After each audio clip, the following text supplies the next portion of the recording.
Une forteresse s'élève petit à petit en Europe pour juguler l'afflux de réfugiés et par souci sécuritaire, plusieurs pays européens ont entrepris la construction de clôtures, de murs à leurs frontières, à l'instar de celui qui va être érigé près du port de Calais en France pour empêcher les intrusions de migrants.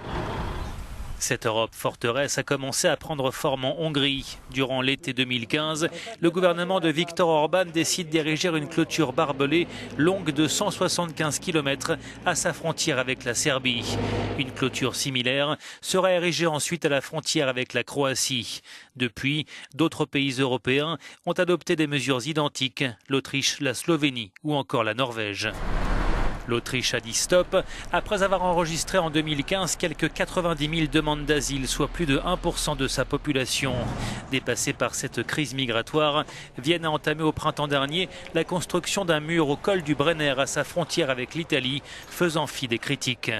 En avril dernier, le gouverneur de la province du Tyrol du Sud minimisait l'importance de ce mur.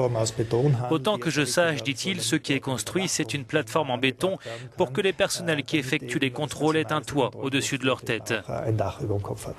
Dans le nord de la France, à Calais, un mur d'1 kilomètre de long va être érigé pour empêcher les intrusions de migrants sur la chaussée. Leur objectif, se rendre au Royaume-Uni, qui finance la construction. Cette crise migratoire met à l'épreuve aussi le système d'accueil des pays de l'Europe du Nord, réputé pour leur générosité. Ainsi, la Norvège a décidé de construire une barrière en acier à sa frontière avec la Russie, traversée l'an passé par quelques 5500 réfugiés, pour la plupart syriens.